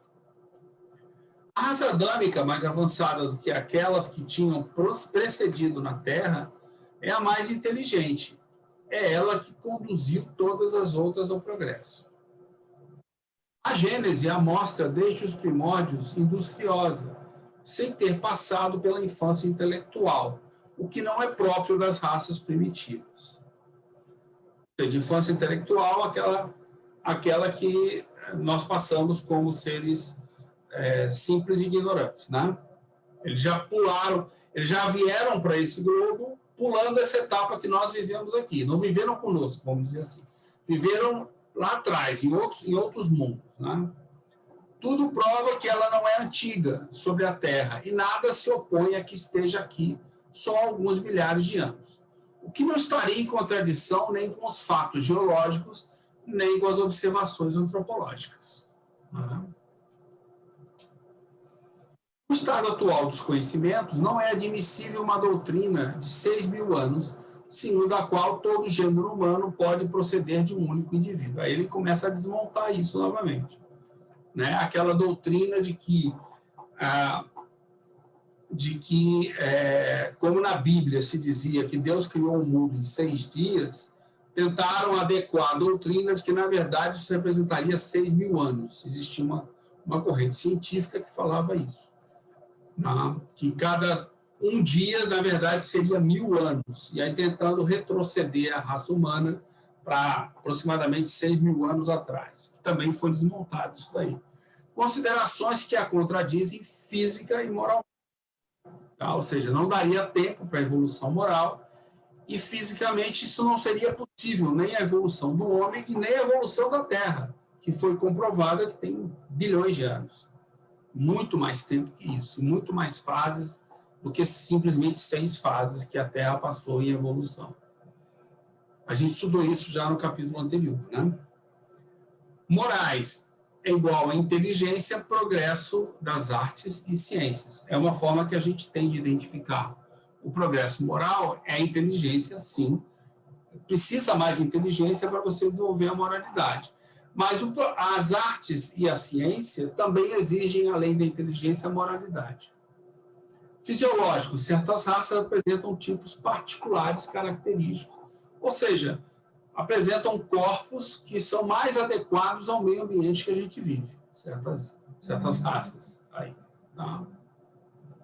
Uma diferença tão radical nas aptidões intelectuais e no desenvolvimento moral atesta uma diferença de origem, ou seja, nós viemos de lugares diferentes da Terra, fisicamente falando, né? E intelectualmente podemos ter vindo de outro planeta, podemos ter começado aqui, mas podemos também ter vindo de algum outro lugar, né? Então existe esse aí comprova o aspecto intelectual. Independente dos fatos geológicos, a prova da existência do homem sobre a Terra antes da época fixada pela Gênese, a Gênese, né, mosaica, é tirada da população do globo. A cronologia chinesa remonta a 30 mil anos. Os documentos mais autênticos atestam que o Egito, a Índia e outros países eram povoados pelo menos 3 mil anos antes da era cristã. Uma rigorosa lógica, apoiada pelos fatos, demonstra que o homem está sobre a Terra desde um tempo indeterminado, muito anterior à época assinalada pela Gênese. A ciência já mostrou isso. Doutrina dos anjos decaídos e do paraíso perdido. Isso é uma nota, 137. Quando na Revista Espírita, de janeiro de 1862, publicamos um artigo sobre a interpretação da doutrina dos anjos decaídos, apresentamos apenas como uma hipótese, tendo somente a autoridade de uma opinião pessoal controversa, já que, então, faltavam-nos elementos completos para uma afirmação absoluta. Demos a título de ensaio, com vistas de provocar o exame, com a determinação de abandoná-lo ou modificá-lo, se fosse preciso. Atualmente, essa teoria sofreu a prova do controle universal. Não somente foi acolhida pela maioria dos espíritos, como a mais racional e de acordo com a soberana justiça de Deus, mas ela foi confirmada pela generalidade das instruções dadas pelos espíritos sobre esse assunto. É o mesmo que concerne a origem da raça adâmica, ou seja, é o mesmo conceito. Raças evoluídas podem ter vindo para cá e ter ajudado a gente, né? Não só a melhorar, aprimorar a questão física, porque eles vieram e construíram corpos melhores. Esses corpos melhores se reproduziram. Ao se reproduzir, os espíritos que vieram estavam melhor ferramentados, por exemplo. Tá? Então, Sátiro, é aí onde cabe o entendimento que espíritos mais evoluídos contribuem para a evolução dos demais. Não é uma questão de mandar, de administrar, entendeu? Justamente, mas é o que eu estou falando, não é uma questão, é uma questão de cooperação. Tipo, por exemplo, o exemplo do corpo é claro. Se os espíritos vêm para cá, eles conseguem, ao longo de várias encarnações, desenvolver o corpo daquela população. Aquela população não vai só receber espíritos envolvidos, ela vai receber espíritos desse mundo, por exemplo. Quando esses espíritos chegarem com corpos mais adaptados, eles vão conseguir evoluir mais rápido. É dessa maneira que isso acontece. Fisicamente, intelectualmente e moralmente. Sim, mas isso daí não é ninguém mandando a gente, é cooperação, é o que eu falei. O caminho é esse mesmo, é por cooperação. É a mesma frase, só que você tem que ver como você interpreta. Entendeu? Então não vem alguém aqui que vai definir, é a coletividade, é um grupo que define e nós participamos. Eu sou lá simples ignorante, mas aí, ao invés de ganhar um corpo que não eu passo a ganhar um corpo, eu encarno num corpo que tem dedão, que foi desenvolvido por essas raças que vieram e começaram a querer usar. Esse desenvolvimento ele é dessa maneira, é natural, é por cooperação. Eu estou aqui vivendo, estou melhorando, ao mesmo tempo melhora o corpo. Quando eu cruzar, quando eu nascer um filho meu, vai vir um espírito ali que não é um espírito evoluído. É um espírito que pode ser um satiro, que é simples e ignorante, por exemplo, para exemplificar. Quando eu caí ali, eu passei a ter dedão. Eu não tinha encarnações anteriores de dedão. Passei a ter dedão. Na medida que eu vou reencarnando com o dedão, eu começo a saber usar aquilo mais. E isso me transforma numa pessoa mais inteligente, mais apta a sobreviver no mundo. Dessa maneira, é natural. É isso que ele está dizendo. É dessa maneira que a coisa se dá. Ele é cooperação. Todo mundo vai junto. Entendeu? Quer falar, Gênesis? Vamos lá. A palavra anjo tem várias acepções. Pode ser usada indiferentemente para o bem ou o mal, uma vez que dizemos os bons e os maus anjos, o anjo de luz e o anjo das trevas. Cuidado. Disso resulta, em sua acepção geral, significa simplesmente espírito. Ou seja, se você for tirar uma acepção geral, o anjo é um espírito. Ponto final. Exatamente como a gente, né? Os anjos não são seres fora da humanidade, criados perfeitos, mas espíritos que alcançaram a perfeição por meio de seus esforços e de seu mérito, né? E alcançaram aquela suprema felicidade, vamos dizer dessa maneira, né? Nesse sentido, usando a mesma acepção da palavra que não existe no Espiritismo, só para justificar do lado de lá, essa questão de anjos. Nós não usamos aqui. As religiões ancestrais partem do princípio de que Deus teria criado os seres numa condição de perfeição. E por terem errado ou se rebelado, teriam sofrido uma queda na encarnação humana como castigo. É o dogma do castigo, né? Adotaram a moral, leis externas, castigo, recompensa e submissão. O Espiritismo se fundamenta na moral autônoma, justificada pela evolução do espírito, desde simples e ignorante, conquistando suas faculdades, inteligência, livre-arbítrio e senso moral, pelo próprio esforço e adesão voluntária e racional ao princípio da moral.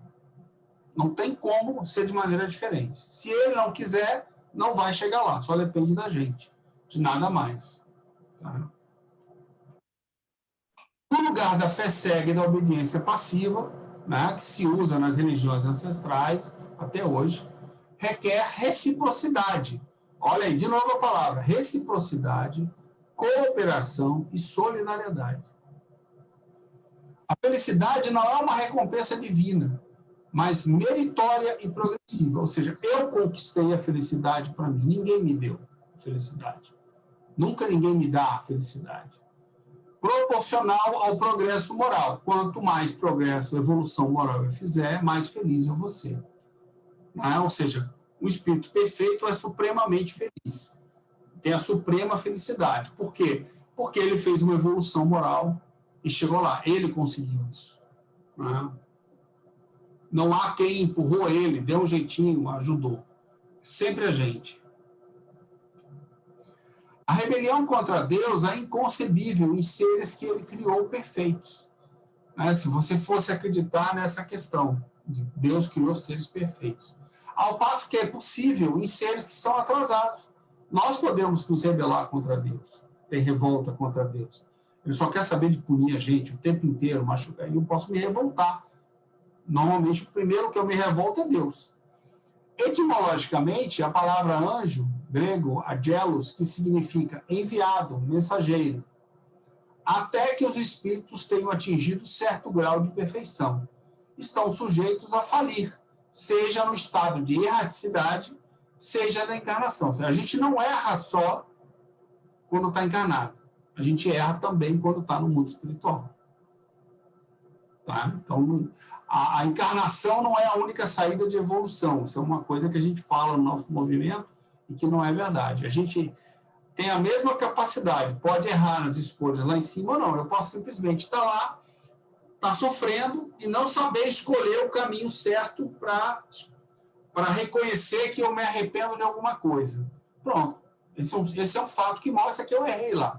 Mas é um erro meu. Quem vai sofrer com isso sou eu. Não tem ninguém que vai sofrer com isso daí. Sou eu que vou estar sofrendo com essa escolha. Eu vou vir novamente, aí outra vida eu venho novamente, e eu não me arrependo daquele ponto. E o meu sofrimento continua existindo. E eu vou vir e voltar, e eu não me arrependo. Esse não deixa de ser um baita do erro, né? Que você está tendo. Então, eu posso me arrepender lá ou aqui. Quando eu não me arrependo, eu posso não me arrepender lá também e aqui. Então, é um erro que eu faço. Falir é infringir a lei de Deus, a lei divina, a lei naturais. Nossa. a gente encontra. Por exemplo, qual é uma lei que a gente vai contra o tempo inteiro? Essa que eu acabei de falar do sofrimento moral. Isso é uma lei divina, que tem uma inerência. Se você fizer coisas erradas, coisas que te colocam no caminho da imperfeição, você vai ter sofrimento moral, não tem saída. Não existe uma hipótese de você não sofrer moralmente. Fez isso, inerentemente, você vai sofrer. Não tem saída. Isso é uma lei divina, isso é uma lei do universo, que existe para todo mundo. Não é uma situação, uma circunstância, e que não acontece só no mundo material. Muito pelo contrário. Isso é uma lei natural, é uma lei divina que está lá. Na verdade, o nome é uma lei natural, não é uma lei física. Essa não é uma lei do mundo material, que é uma lei física. É uma lei natural do mundo espiritual, que a gente sofre. E sofre eternamente. Porque você não precisa estar encarnado para passar por sofrimento. Você leva o sofrimento para o mundo espiritual. E permanece com ele lá. Tá? Consequências naturais, né, Satiro? Justamente. A gente fez, não chegamos lá ainda, mas a gente montou um slide sobre as 3 leis que existem, que a gente passa a conhecer, que fica claro no céu e inferno, mas ele não aprofunda no céu e inferno. Essas 3 leis, a física, as leis do fenômeno da vida e as leis naturais. São 3 conjuntos de leis. Assim, é só você pensar o seguinte, a lei física é a lei que a gente vê aqui. A lei da gravidade pode ser revogada? Não. E a lei natural? Por exemplo, a lei do sofrimento, da inerência do sofrimento com a imperfeição. Você adquirir uma perfeição, você adquire sofrimento. Você perceba bem, não é um erro, é uma imperfeição. Você escolheu um hábito, adquiriu esse hábito, e esse hábito é imperfeito. Se você fez isso, você vai ter sofrimento. Mas eu fiz um erro. Ou fiz outro erro depois. Isso não quer dizer que você tenha sofrimento. Agora, se você continuar nesse caminho de escolhas, você, em algum momento, vidas para frente, vai adquirir uma imperfeição. Na hora que você adquirir imperfeição, você vai ter sofrimento moral atrelado. Ô, Satiro, eu entendo, assim, dessa forma que você falou, um pouquinho diferente, né? Esse sofrimento moral, ele pode vir antes desse hábito, vamos dizer, equivocado, se transformar numa imperfeição. Porque transforma numa imperfeição à medida que vira um hábito. Que você já o repetiu dezenas de vezes, às vezes, sei lá, centenas de vezes. Antes que ele vire um hábito, ele gera um sofrimento moral à medida, desde que você tenha o entendimento daquilo. Desde que você tenha feito uso da razão, tenha feito a sua escolha e tenha agido naquele caminho que vai levar um sofrimento moral, que é inerente. Só que quando você alcança a imperfeição, é a partir do momento que aquilo já está habitual, virou um hábito mesmo, é uma coisa que é mais... Mas é o sofrimento moral. A gente concordou, dá um abraço.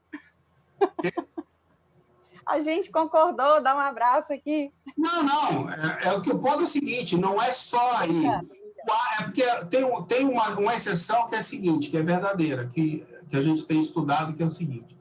Eu posso fazer atos que não me levem ao sofrimento, que venham por condicionamento. Então, eu não tenho a questão do livre-arbítrio. E a gente mais comumente faz esses atos errados muito baseado nessa falta de escolha.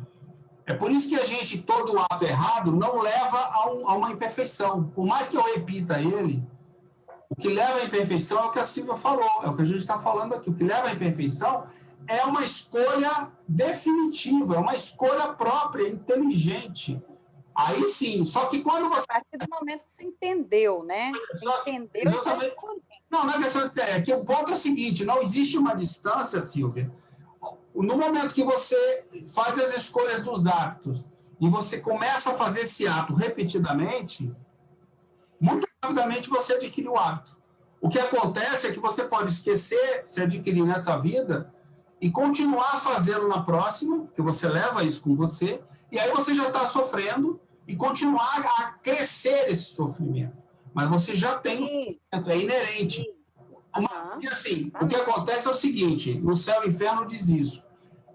o sofrimento é inerente à imperfeição. Está escrito isso. Isso. Uhum. Ou seja, para ter sofrimento, É uma lei natural. você precisa ter uma imperfeição.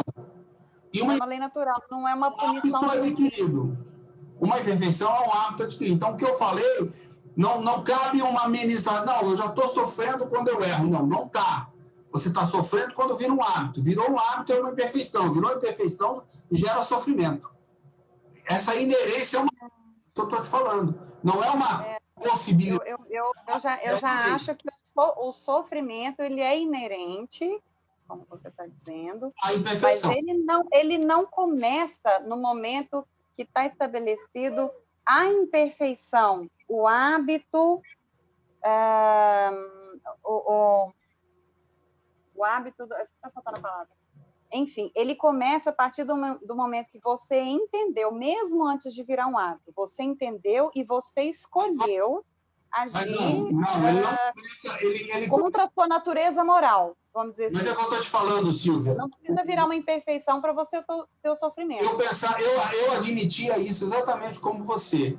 Quando eu percebi que isso é uma lei, que é exatamente essa lei, a imperfeição é o quê? É um hábito adquirido. Então, você precisa ter um hábito, não basta ter um hábito. Pronto. E a imperfeição, ela gera o sofrimento. O sofrimento é inerente à imperfeição. Ou seja, eu tenho que ter hábito. Eu mudei meu conceito. Por isso que eu estou te falando. Isso está no céu e inferno. Você acha isso lá. Inclusive, a questão das 3 leis. Só que lá não aprofunda, pelo menos não. Pelo que a gente viu até agora, vamos ver se no livro tem alguma dica a mais.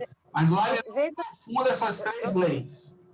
Quer dizer, eu estou me lembrando de uma fala seguinte: você adquiriu a razão, vamos pelo exemplo, você adquiriu a razão, você entendeu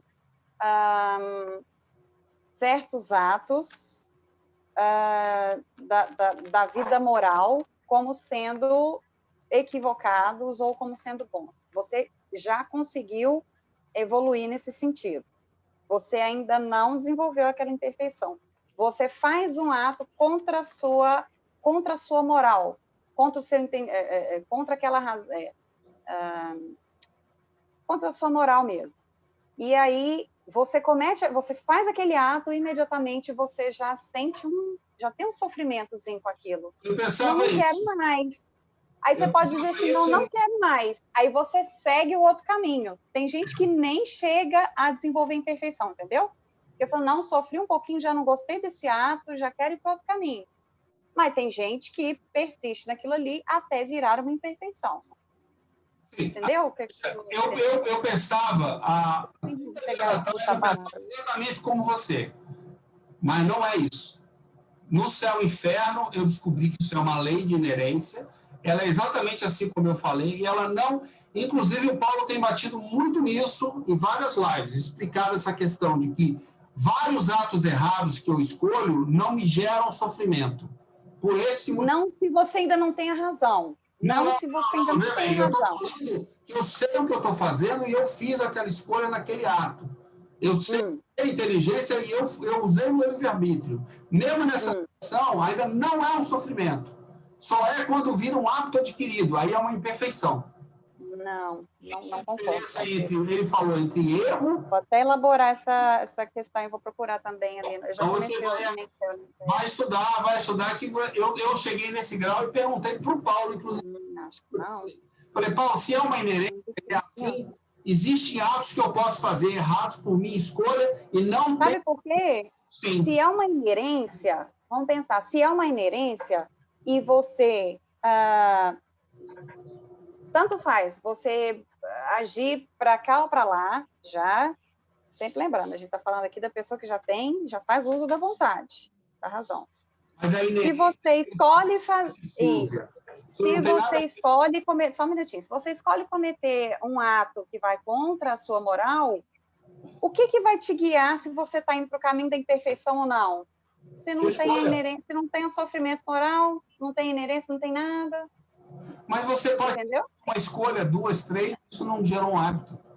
Pode fazer 100 escolhas. Eu entendi pelo que ele explicou, todas as lives, e vou consultar no Céu e no Inferno, que essa inerência e esse sofrimento, ele é inerente e ele começa no momento que eu adquiro a razão e o domínio da minha vontade.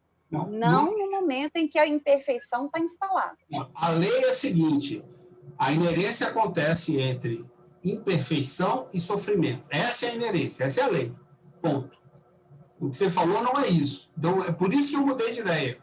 É por isso que eu comecei a perceber de maneira diferente.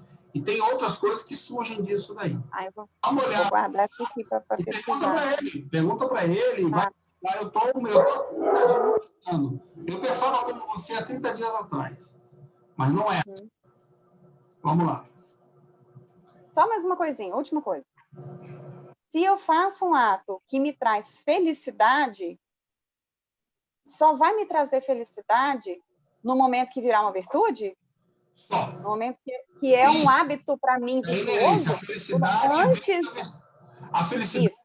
antes de eu estabelecer isso aí como um hábito bom, que é a virtude, esse ato, ele não me traz felicidade? Não traz. Não traz. A felicidade, ela é inerente a um hábito adquirido, uma virtude. Isso também é uma lei. Então, para mim, não está fazendo sentido. Exatamente a mesma lógica. Entendeu? Vou pesquisar. O espírito... Vamos lá. O espírito... Estamos acabando, eu acho, não sei. O espírito só compreende... A gente tem qual item? Hein? 43? Meu Deus. 43. O espírito só compreende gradualmente à medida que sua inteligência se desenvolve. Quem infringe essa lei por ignorância e falta de experiência, a qual só vem com o tempo, apenas incorre uma responsabilidade relativa. Mas aquele cuja inteligência está desenvolvida desrespeita a lei voluntariamente e pratica o mal, incorre em uma revolta, uma rebelião contra o autor da lei.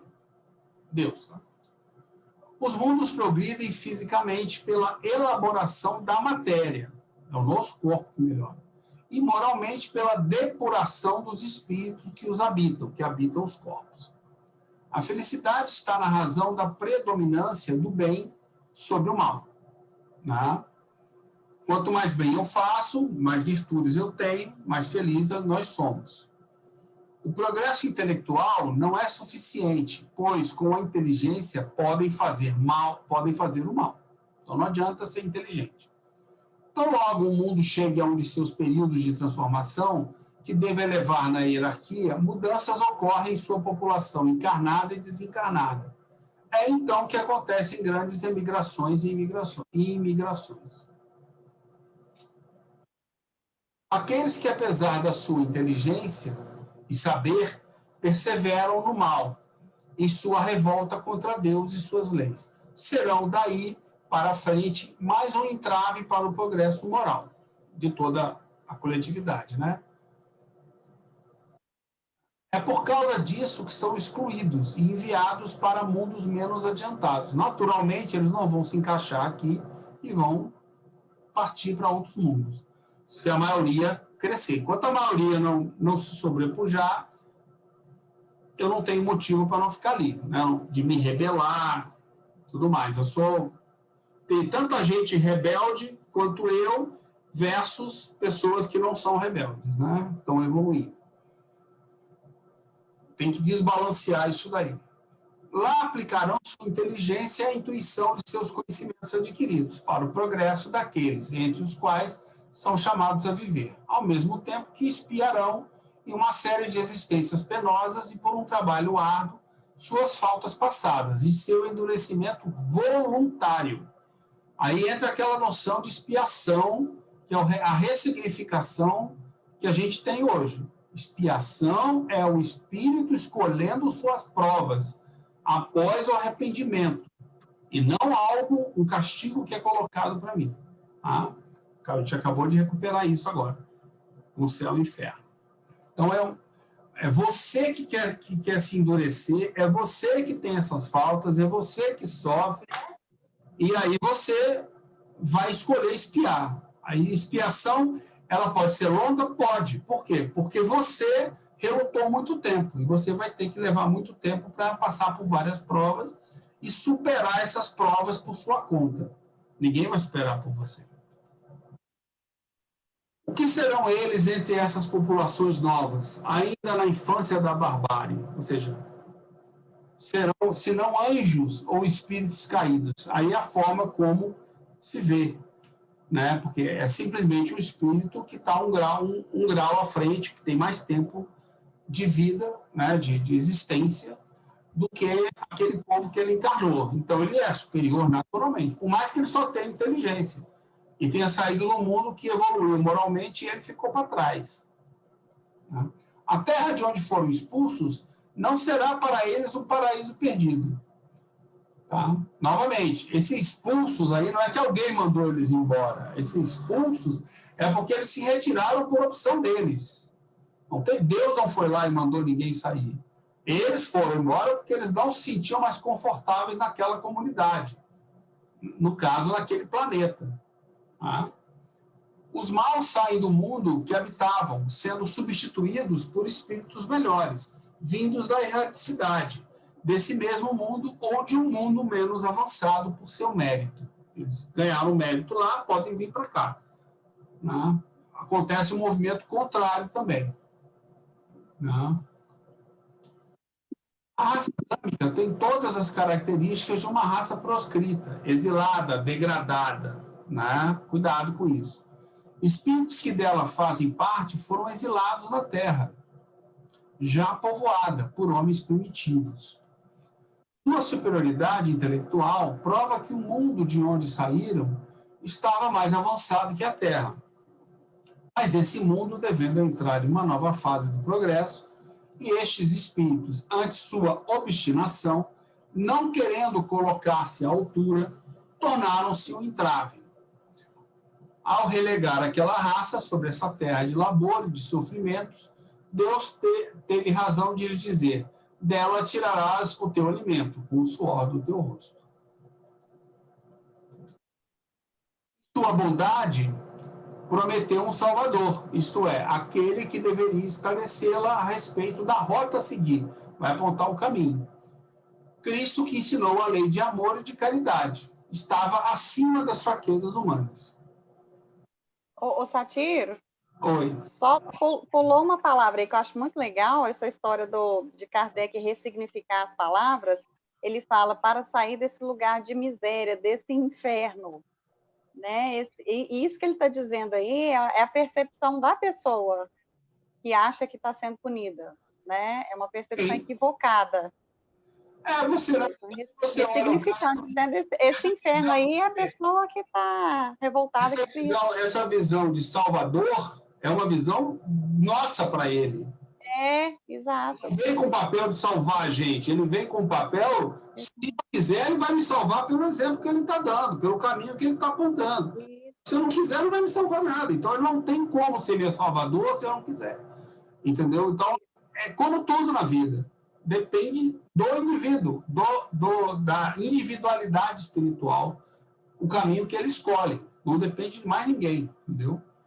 Eu tenho uma dúvida nesse pedaço aí que começa do 42 em diante, se algumas dessas partes foram retiradas da original, porque se a gente conhece esse pedaço aqui que fala sobre os anjos caídos e explica tudo isso que a gente está estudando, não tem como a gente coadunar com as ideias de Rustang.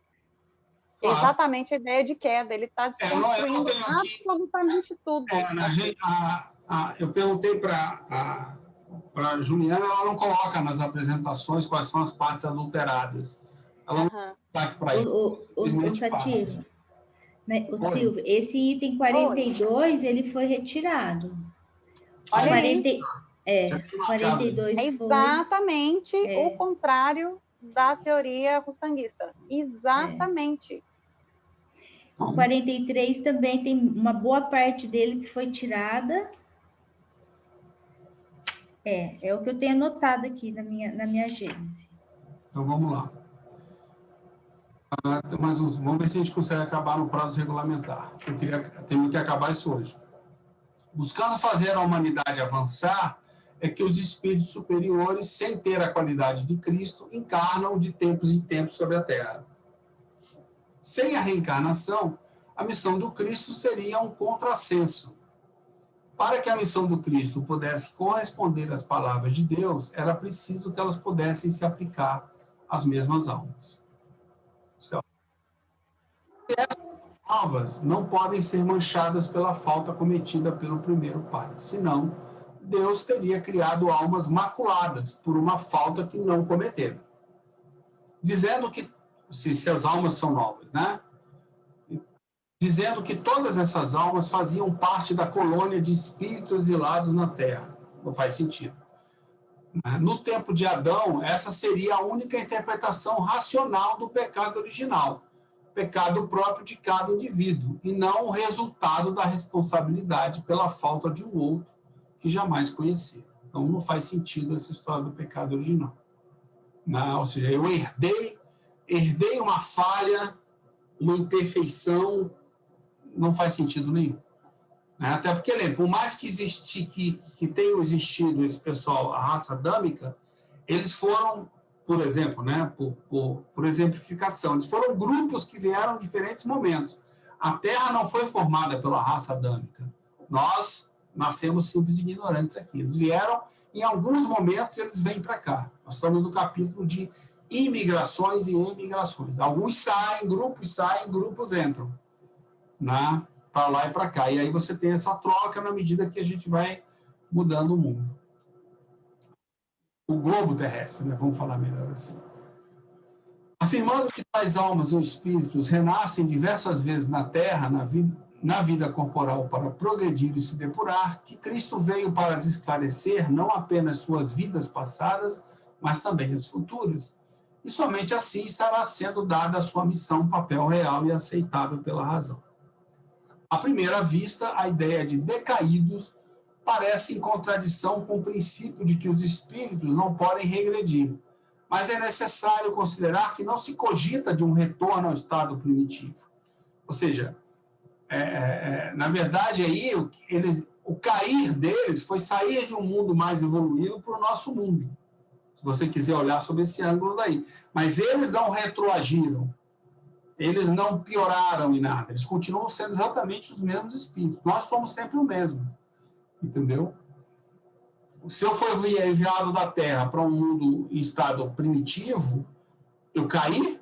Não, eu continuo sendo exatamente o mesmo espírito que eu sou aqui. O espírito, embora em uma posição inferior, não perde nada daquilo que adquiriu. Seu desenvolvimento moral e intelectual é o mesmo, qualquer que seja o meio onde ele seja colocado. Está decaído do ponto de vista social, porém não se tornou nem estúpido nem ignorante. O pecado original, considerado como a responsabilidade pela falta cometida por outro, é um contrassenso e a negação da justiça de Deus. Então, não tem como existir. Mas considerando como consequência de uma primitiva imperfeição do indivíduo inerente, ele tem essa imperfeição, não somente é admitido pela razão, como também a responsabilidade derivada dele está em total conformidade com a justiça. Ou seja, eu posso até dizer que eu tenho um pecado original, mas o original não foi herdado de ninguém. Foi algo que eu trouxe nas minhas vidas passadas, que é meu, é uma imperfeição que eu construí, eu conquistei essa imperfeição. O mesmo vale para uma virtude. Eu conquistei. Aí se pode até falar que é um pecado original. Ele veio comigo, veio com o espírito, não com o corpo.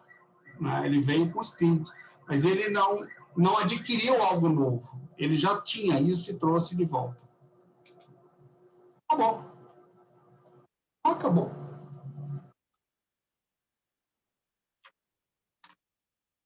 Legal? Eu publiquei isso lá, já publiquei até a 12.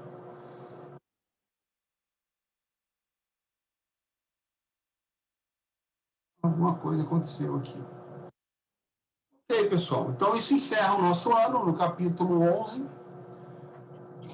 A gente vai publicar, a gente está resolvendo quando é que a gente vai começar. É possível, viu, Silvia, que você perguntou, que na segunda quinzena de janeiro, eu não sei, realmente, é uma hipótese, Talvez a Juliana resolva começar esse curso de férias, não sei. Ela que vai resolver. De espiritualismo racional, entendeu? Que, Genesia, esse material que a gente está preparando, a gente vai ampliar ele, vai ter mais coisa que a gente vai apresentar no grupo do Mesmer ainda, e aí a gente está imaginando que vai dar umas 3, 4 aulas, mais ou menos, que aí a gente entrega todo o contexto do espiritualismo racional, entendeu? Que precede o espiritualismo e dá uma base para Kardec. Isso é fundamental, o entendimento. Você viu hoje como o pessoal ficou quietinho lá? Porque você está falando da parte toda filosófica da ciência. Sim. Uhum. Como é que ela evoluiu, como é que ela foi. Então, é por aí que a gente deve ir. Mas eu não sei. A Juliana é que tem que ver. Sei que a gente vai continuar trabalhando nessa questão da teoria moral.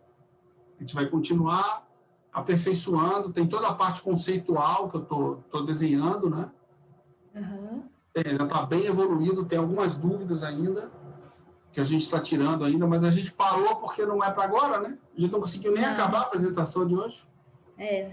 Acabou antes que eu falei para a Ju, falei, Ju, isso vai acabar um pouco para frente, eu falei para ela. Aí acabou antes, não sei se ela comentou, acabando antes. Falei, deixa o Paulo entrar, que ninguém mais fala, e aí acabou. Mas foi muito legal. Ele ligou aquela hora para agradecer, para dizer que foi muito legal a nossa apresentação, que ele gostou muito, está bem encaminhado. Eu falei, opa. Eu falei, fala para a Juliana, que a Juliana vai gostar de ouvir isso. Que ela que conduziu essa parte aí. Sim, ficou excelente. Então, aí a gente tem a parte da conceituação, que vai ser bem legal, Silvia. A gente vai fazer a conceituação... Gente, desculpa, eu distraí um pouquinho, tá? Resolvi uma coisinha. A gente vai fazer, para o ano que vem, a conceituação da teoria moral espírita, só tratar como conceito, entendeu? Explicar para qualquer pessoa, mesmo quem não conhece, o que é você desenvolver a teoria moral espírita. Como é que você desenvolve? Como é que a gente, como alma, desenvolve como espírito moralmente? Passa por essa evolução. É uma tentativa que a gente está fazendo agora de desenvolver um material didático e, como se diz, que sirva para todo mundo, né? Então, aí a gente quer... Tanto que o primeiro teste vai ser lá no Mesmer, no grupo do Mesmer. Vai ser lá. O primeiro teste lá. Vamos embora. Então, ano que vem tem bastante coisa para a gente fazer.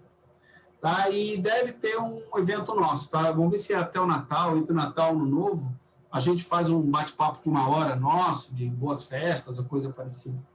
Agora a gente vai conseguir estar até nessa festinha aí. Marcar um horário, 2, o pessoal aglomerar virtualmente.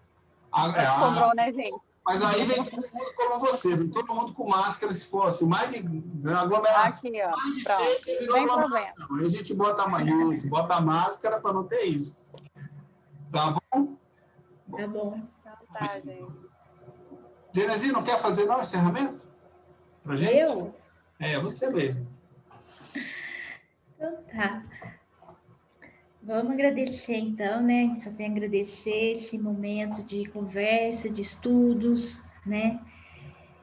E que, como a gente está aprendendo, né? Que a gente está aqui para desenvolver as faculdades, e uma delas é a razão, a inteligência, né?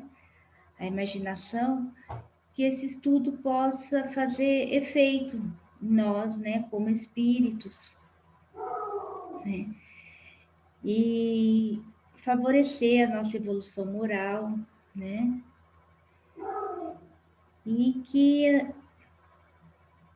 a gente possa, depois que a gente ter esse entendimento, que a gente possa também transmitir isso a outras pessoas, né? Que é o sentido da coletividade, da conexão, né? A gente ajudando o que sabe menos e aprendendo com o que sabe mais, né? E assim a gente vai evoluindo.